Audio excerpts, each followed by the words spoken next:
Shalom, selamat malam. Shalom. Ya, baik. Puji Tuhan kalau pada malam hari ini kita boleh sama-sama berhimpun di tempat ini, sama-sama duduk di kaki Tuhan. Dalam masa Prapaskah, kita boleh sama-sama merendahkan diri, menghayati akan pengorbanan Tuhan. Saya akan menyampaikan kebenaran firman Tuhan dan judul khotbah pada hari ini yaitu Mutiara Rohani dari Getsemani. Sebuah perenungan firman yang diinspirasi dari pembacaan Alkitab dari kitab Lukas 22 ayat 39 sampai 46. Saya akan bacakan, Bapak Ibu Saudara. Ya, kita mau baca sama-sama ya. Kita baca sama-sama. 1, 2, 3. Lalu pergilah Yesus keluar kota, dan sebagaimana biasa, ia menuju Bukit Zaitun. Murid-muridnya juga mengikuti dia. Setelah tiba di tempat itu, ia berkata kepada mereka, "Berdoalah supaya kamu jangan jatuh ke dalam pencobaan." Kemudian ia menjauhkan diri dari mereka kira-kira sepelempar batu jaraknya. Lalu ia berlutut dan berdoa, katanya, "Ya Bapa, jikalau engkau mau, ambillah cawan ini daripadaku. Tetapi bukanlah kehendakku, melainkan kehendak-Mu-lah yang terjadi."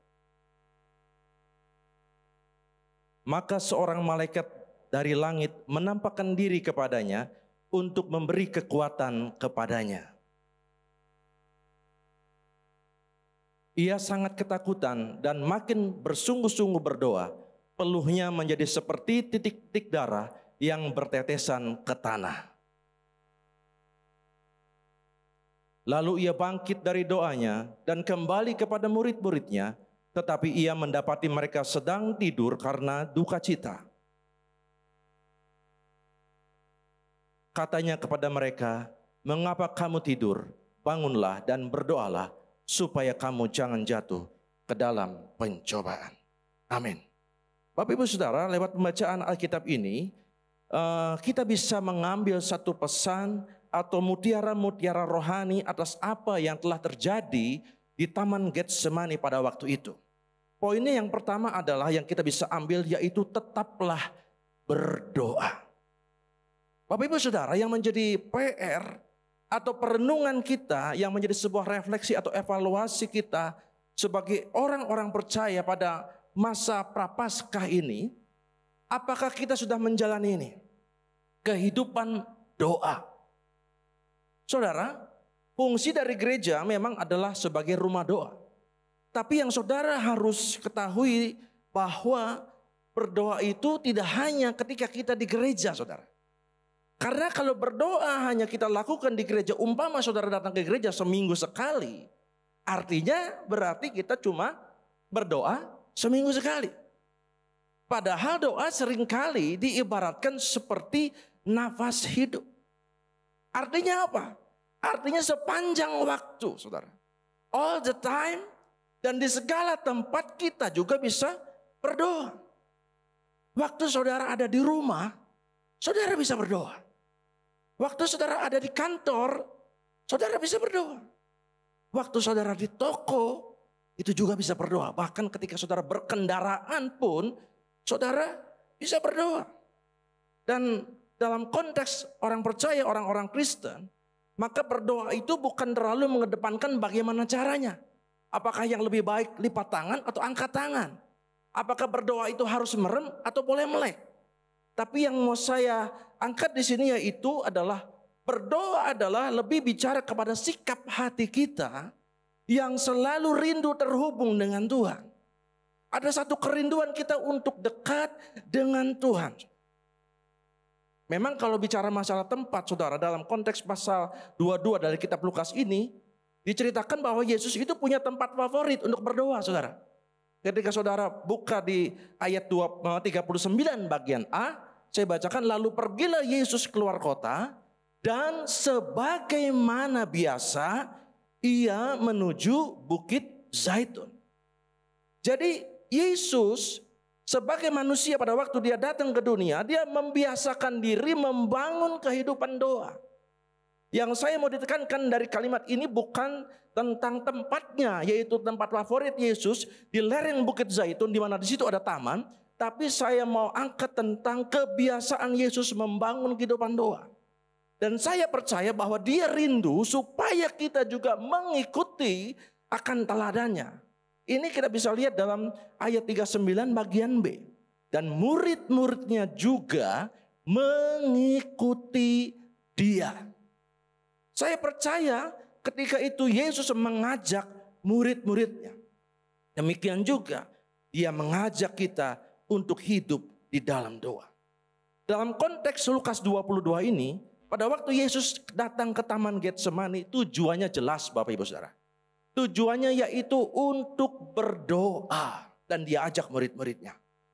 Jadi pada waktu dia datang ke Getsemani, tujuannya bukan waktu mau santai, menikmati sore menjelang malam hari di sebuah taman. Apalagi di sana dia datang bukan untuk ngabuburit, Saudara. Dia melakukannya karena dia tahu bahwa beberapa waktu ke depan dia akan menghadapi satu tantangan yang sangat dan teramat berat. Di taman itu Yesus berdoa 3 kali, kita mencatat. Dan kalau saudara baca bahwa Yesus mengucapkan doa yang sama, itu juga. Ya Bapa, sekiranya boleh kalau cawan ini lalu daripadaku. Tetapi bukan kehendakku yang jadi, tapi kehendak. Ya Yesus berdoa 3 kali dan pertanyaannya adalah apakah doanya dikabulkan? Enggak, saudara. Doanya tidak dikabulkan. Yesus tetap harus menghadapi kenyataan. Dia harus meminum cawan murka Allah. Dan cawan murka Allah itu adalah isinya seluruh isi dunia ini dosanya ditimpakan kepadanya. Termasuk dalam cawan itu ada dosa saya dan ada dosa saudara. Ada dosa-dosanya orang Tasik. Dia minum, dia terima itu sampai akhirnya dia mati menjadi penembus dosa umat manusia sesuai dengan misinya pada waktu datang ke dunia. Yesus tahu bahwa daging ini lemah. Makanya Yesus ketika tahu daging ini lemah, Yesus datang untuk berdoa. Karena ini adalah kunci dari kekuatannya menghadapi hal di depan. Demikian juga dalam kehidupan kita sehari-hari ketika kita diperhadapkan dengan pergumulan, saudara. Ketika kita dihadapkan dengan persoalan, mungkin kita sudah berdoa 1 kali, 2 kali, 3 kali, bahkan mungkin setahun, bahkan mungkin sudah bertahun-tahun. Tetapi ada di antara kita yang mungkin mengalami, kok kenapa Tuhan sepertinya tidak mendengarkan doaku? Kok keadaan belum berubah? Lalu kita bertanya, sebenarnya Tuhan dengar gak sih doa saya? Jawabannya adalah Tuhan dengar doa kita, saudara. Tapi keadaan belum berubah. Apakah masih dilanjutkan? Harus tetap berdoa. Jawabannya adalah iya. 1 Tesalonika 5 ayat 17 berkata, tetaplah berdoa. Dalam salinan lain dikatakan, berdoalah dengan tiada henti. Jadi saudara, ketika bicara tentang kita berdoa dan Tuhan menjawab doa kita, ya, ketika Tuhan menjawab doa kita tepat seperti yang kita harapkan, waktunya tepat, kenyataan yang kita hadapi tepat seperti apa yang menjadi keinginan kita, itu artinya Tuhan sedang ingin meningkatkan iman kita. Supaya kita yakin bahwa Tuhan itu ada. Ketika saudara berdoa, Tuhan dengar dan Tuhan jawab tepat seperti apa yang kita harapkan dan kita doakan. Supaya kita punya pengalaman pribadi. Oh iya, Tuhan dengar doa saya. Bukan cuma kata Alkitab, bukan cuma kata orang. Tapi benar-benar Tuhan dengar doa saya. Tetapi kalau Tuhan ketika kita berdoa dia jawab nanti atau tunggu, itu artinya saudara bahwa Tuhan sedang ingin meningkatkan kesabaran kita. Tuhan ingin sedang meningkatkan karakter kita. Supaya kita tidak memaksakan kehendak, pokoknya harus seperti ini dan harus waktunya sekarang. Tetapi ketika Tuhan menjawab doa kita dengan jawaban tidak atas doa kita, itu artinya Tuhan memiliki rencana lain yang lebih baik daripada apa yang menjadi doa dan permohonan kita. Amin. Saudara yang dikasihi Tuhan, yang penting adalah dalam hidup kita, kita harus jaga hati. Sikap kita harus benar, hati kita harus benar di hadapan Tuhan. Apapun pergumulan yang kita sampaikan di dalam doa, walaupun mungkin sepertinya belum ada titik terang, saya katakan hari ini tetaplah saudara berdoa, karena Tuhan pasti dengar dan Tuhan pasti buka jalan, saudara. Ingat lagu lama? Mungkin banyak yang tahu. Ku tahu Tuhan pasti buka jalan. Ku tahu Tuhan pasti buka jalan, asal ku hidup suci, tidak turut dunia. Ku tahu Tuhan pasti buka jalan. Amin. Tapi ibu saudara, iblis itu tidak takut dengan orang Kristen yang datang ke gereja. Tapi iblis akan gelisah kalau ngadapin orang Kristen yang suka berdoa. Apalagi kalau doanya adalah dengan tekun, dengan iman, saudara. Kalau bahasa anak sekarang, iblis ngadapin orang Kristen yang modal begini, iblis udah kena mental, saudara. Kenapa? Aduh, kalau ngadapin ini jemaat GBI Tasikmalaya yang suka berdoa, repot. Kita sulit untuk cari celah. Itulah karena iblis tahu bahwa doa orang benar itu besar kuasanya. Dalam Yakobus 5 ayat 16b katakan bahwa apa? Doa orang benar bila dengan yakin didoakan sangat besar kuasanya. Amin. Saudara, ketika orang benar berdoa, kekuatan baru itu mengalir dari sorga. Kalau kekuatan baru mengalir kepada kita, kalau kita kuat, kita pasti menang. Saudara, kalau misalnya saudara buka dalam ayat yang ke-43, ketika Yesus berdoa di Taman Getsemani, ada kalimat seperti ini. Malaikat turun dari langit, menampakkan diri dan memberi apa? Kekuatan kepadanya. Haleluya. Saudara, dalam 1 Petrus 4 ayat 7b berkata, karena itu kuasailah dirimu dan jadilah tenang supaya kamu dapat berdoa. Jadi doa itu menghasilkan kekuatan bagi saya dan saudara. Mutiara rohani yang kedua yang kita bisa dapatkan dari peristiwa di Getsemani, yang kedua adalah bicara tentang taat pada kehendak Bapa. Saudara, kalau kita lihat salib ada di depan kita. Kalau kita lihat salib, maka salib itu bukan hanya lambangnya orang Kristen. Ada di setiap gereja ataupun rumah-rumah orang Kristen. Tapi salib punya makna yang sangat dalam, bahwa salib ini bicara tentang ketaatan. Jadi kalau saudara lihat salib, maka di situ ada satu makna yang dalam. Salib itu bicara tentang ketaatan. Salib itu bicara juga tentang kemenangan atas ego manusia. Saudara pikir begini, kalau saja Yesus tidak taat dan lebih menuruti keinginan dagingnya, egonya manusia. Karena pada waktu itu Yesus datang ke dunia sebagai 100% Allah dan 100% manusia. Dan Yesus mengutarakan isi hatinya, Bapa kalau boleh lalukan cawan ini. Ini dagingnya yang bicara, saudara. Dan kita tahu bahwa kalau saja Yesus mengedepankan egonya, maka ceritanya pasti beda. Maka ceritanya kita nggak akan mungkin ada di sini. Apalagi di dalam sorga. Ceritanya pasti beda, saudara. Di Getsemani itulah memang awal penderitaan. Tapi jangan lupa, saudara, di tempat yang sama itu sekaligus adalah awal kemenangan. Dan salib itu adalah penuntasan kemenangan itu. Bapak Ibu Saudara, ketaatan itu memang PR buat manusia sejak awal. Kita udah tahu ceritanya dari Adam dan Hawa. Kita udah bolak-balik dengar cerita itu. Bahwa Adam dan Hawa tidak taat. Dan ketidaktaatan adalah awal dari sebuah masalah. Tapi jangan lupa, ketaatan adalah awal dari sebuah kemenangan dan mujizat Tuhan. Ketika Tuhan menyuruh Yosua dan bangsa Israel untuk mengelilingi tembok Yeriko dengan maksud Tuhan akan memberikan Yeriko kepada bangsa ini, maka Tuhan memberikan satu perintah. Caranya adalah begini, kamu berkeliling kota itu, lalu kamu tiupkan sangkakala, tiup trompet, lalu bersorak-sorai. Lalu apa yang terjadi? Kita melihat bahwa mereka melakukan hal itu. Dan saya percaya dalam metode perang di dalam negara manapun nggak ada pakai cara seperti ini. Ya, mau merebut kota, masuk kota, Lalu dengan cara seperti ini ilmu berperang dari mana? Tetapi yang kita lihat bahwa Yosua dan bangsa Israel melakukan itu. Dan kita tahu ceritanya bahwa tembok ini roboh apa enggak? Roboh. Tembok yang tebal, yang atasnya itu bisa dilewati 2 kereta kuda itu roboh, saudara. Pertanyaannya, apakah betul tembok itu roboh karena diputer-puter sama orang Israel dan lalu ada sorak-sorai, lalu akhirnya tembok yang tebal itu roboh? Apakah karena itu? Jawabannya adalah bukan. Jawabannya adalah karena ketaatan Yosua dan karena ketaatan bangsa Israel. Ada seorang janda di Sarfat yang miskin dan hanya punya tepung segenggam dan minyak ya sedikit dalam buli-bulinya. Lalu satu ketika Nabi Elia datang untuk minta dibuatkan roti. Tuhan berfirman kepada janda Sarfat lewat nabi ini.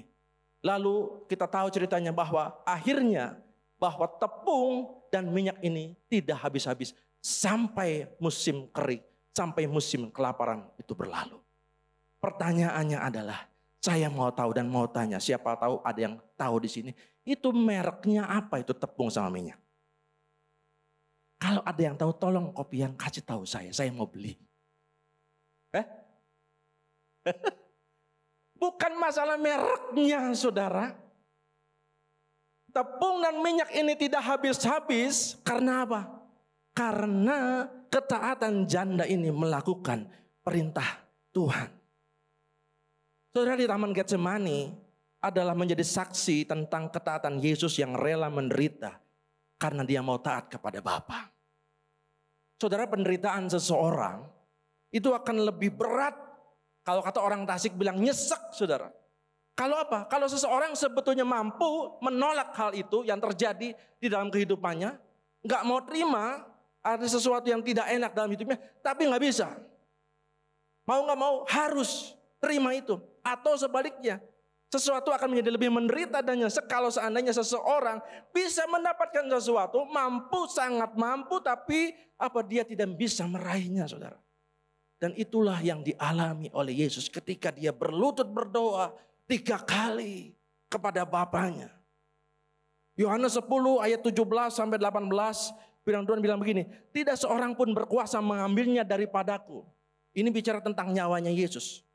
Melainkan aku memberikannya menurut kehendakku sendiri. Aku berkuasa memberikannya dan berkuasa untuk mengambilnya kembali. Jadi mengenai nyawa Yesus itu betul-betul mutlak di tangan dia. Apakah mau diserahkan apa tidak, saudara? Yesus sangat bisa dan sangat mampu untuk menolak ketika dia ditangkap. Yesus sangat mampu dan menolak ketika dia diperlakukan semena-mena, disiksa, diperlakukan yang tidak baik sampai akhirnya dia harus memikul salib. Dan akhirnya dia mati di puncak Golgota, saudara. Bapak ibu saudara, sebetulnya Yesus bisa saja pada waktu orang-orang mau menangkap dia berdoa dan dia minta pasukan malaikat turun. Sebagaimana pernah peristiwa terjadi pada waktu kelahiran Yesus, ada bala tentara sorga memuji Allah, turun. Yesus bisa melakukan itu, tapi dia memilih untuk diam dan taat kepada kehendak Bapa. Ini digambarkan dalam kitab Yesaya 53 ayat 7a. Dia dianiaya, tapi dia membiarkan diri ditindas. Dan tidak membuka mulutnya seperti anak domba yang dibawa ke pembantaian. Sungguh satu ketaatan yang mutlak dimiliki dan dilakukan oleh Yesus. Bapak ibu saudara, ada peribahasa gini. Buah jatuh tidak jauh dari pohonnya. Artinya apa sih? Artinya begini. Ada kemiripan sikap atau perilaku dan pola pikir antara orang tua dengan anaknya. Sekarang coba kita renungkan. Kita panggil dia, Tuhan kita itu. Pada waktu kita berdoa, kita sebut dia dengan sebutan apa? Bapa. Kalau dia Bapa berarti kita anak. Seharusnya sifat-sifat Bapa itu menurun kepada anaknya. DNA Bapa itu menurun kepada anak-anaknya. Yesus adalah yang sulung di antara banyak saudara. Jadi sifat-sifat ilahi harusnya menurun dalam kehidupan kita. Orang-orang yang percaya yang mengaku aku di dalam engkau dan engkau di dalam aku. Namun menjadi sebuah perenungan kita bahwa jika selama ini kita yang katanya disebut anak Tuhan terbiasa untuk menyisihkan ketaatan tertentu. ya menganggap remeh perihal tentang ketaatan. Mungkin saudara atau saya gereja bertahun-tahun tapi hati tetap keras. Mau pendeta dalam negeri, luar negeri, kalau ada luar angkasa berkhotbah, seringkali kita anggap lalu dipilih yang enak, yang gak enak. Aku tidak mau taat. Cuek terhadap nasihat firman Tuhan. Dan firman Tuhan datang hari ini mengingatkan kita kembali dalam 1 Petrus 1 ayat 14. Hiduplah sebagai anak-anak yang taat. Dan jangan turuti hawa nafsu yang menguasai kamu pada waktu kebodohanmu. Poin yang ketiga, yang terakhir. Mutiara rohani yang bisa kita dapatkan dari peristiwa di Getsemani yaitu bicara tentang bangkit dan saling mengingatkan. Saudara, setelah Yesus berdoa dia kuat.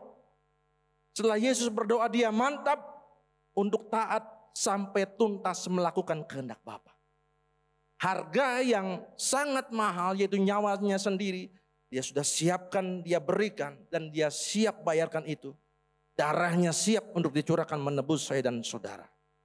Dan kalau misalnya kita baca ayat-ayat terakhir dari perikop pasal 22 dari kitab Lukas ini. Di ayat yang ke-45. Firman Tuhan bilang begini. Dia bangkit dan membangunkan murid-muridnya sedang tidur. Jadi dia bangkit dan membangunkan muridnya yang sedang tidur. Di ayat yang 46 berkata, dia bertanya kepada murid-muridnya, mengapa kamu tidur? Bangunlah dan berdoalah supaya kamu jangan jatuh ke dalam pencobaan. Saudara disadari atau tidak, bahwa hari-hari ini kadang-kadang ada orang-orang percaya, orang-orang Kristen yang kerohaniannya sedang tertidur. Ada orang-orang Kristen yang tidak berjaga-jaga. Bahkan orang-orang yang mengaku Kristen yang ada di dalam lingkungan gereja, saudara. Seperti murid-murid yang pada waktu itu datang bersama-sama dengan Yesus ada di area yang sama di sebuah taman yang namanya Getsemani, saudara. Mungkin juga dalam kehidupan kita orang-orang percaya hari-hari ini masih ada di gereja. Bahkan masih bisa melayani Tuhan. Ketika Yesus mengajak murid-muridnya untuk berjaga-jaga, tetapi apa yang terjadi? Fisiknya ada di tempat itu. Tetapi sangat berbeda apa yang Yesus lakukan dan murid-muridnya lakukan. Yesus berdoa tetapi murid-muridnya tidur. Makanya gak heran saudara, ketika murid-muridnya kocar-kacir. Petrus menyangkal Yesus sampai 3 kali. Dia jatuh dalam pencobaan. Maka dari itu ada satu pesan dari Taman Getsemani buat kita semua pada malam hari ini. Apabila rohani kita sedang tertidur, saudara. Ayo bangkit, bangun dan berdoalah. Mungkin kita masih datang ke gereja. Tapi kita ke gereja tanpa makna. Mungkin kita tawar hati. Tanpa gairah seperti pada waktu kita cinta mula-mula. Nyanyi mau gak mau. Berdoa. Ya biasa-biasa saja. Hati-hati saudara. Itu artinya kerohanian kita sedang tertidur. Mungkin kita bisa melayani Tuhan. Tapi jangan lupa. Kalau kita melayani. Tapi gak ada rasa greget dalam hidup kita. Dalam hati kita. Hati-hati saudara. Itu adalah tanda-tanda rohani kita sebenarnya sedang tertidur.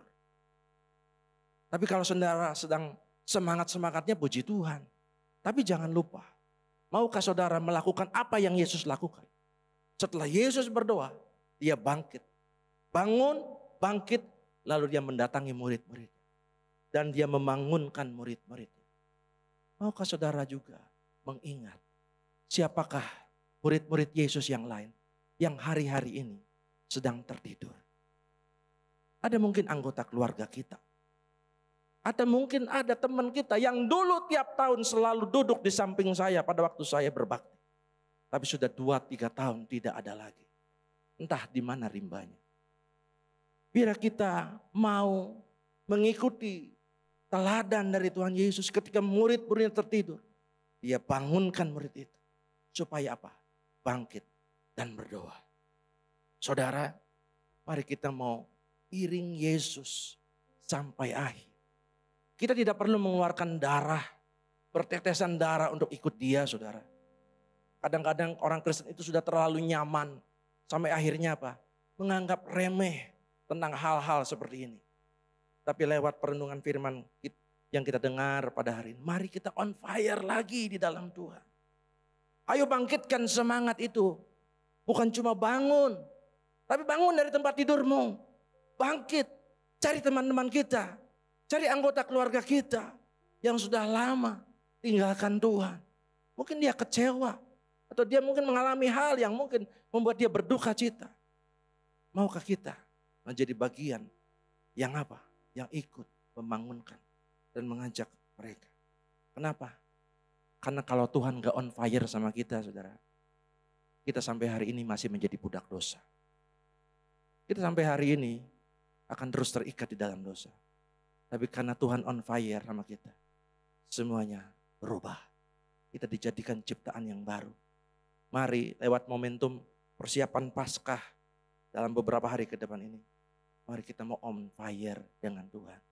Setia melayani Tuhan, melayani dengan semangat, ya, mengiring Tuhan dengan semangat, melayani keluarga dengan semangat, dan lakukan semuanya bagi kemuliaan nama Tuhan. Amin untuk firman Tuhan. Bapak Ibu Saudara, malam hari ini mari kita mau bersaat teduh sejenak. Saya memberikan kesempatan kepada Bapak Ibu Saudara semua untuk berbicara, berkomunikasi langsung secara pribadi dengan Tuhan. Ambil posisi yang paling nyaman dari sikap saudara berdoa kepada Tuhan.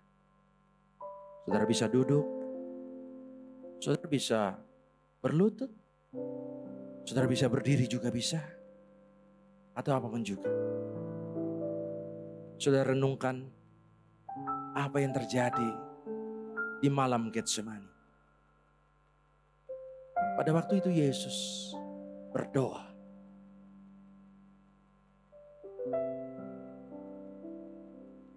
Yesus dalam Injil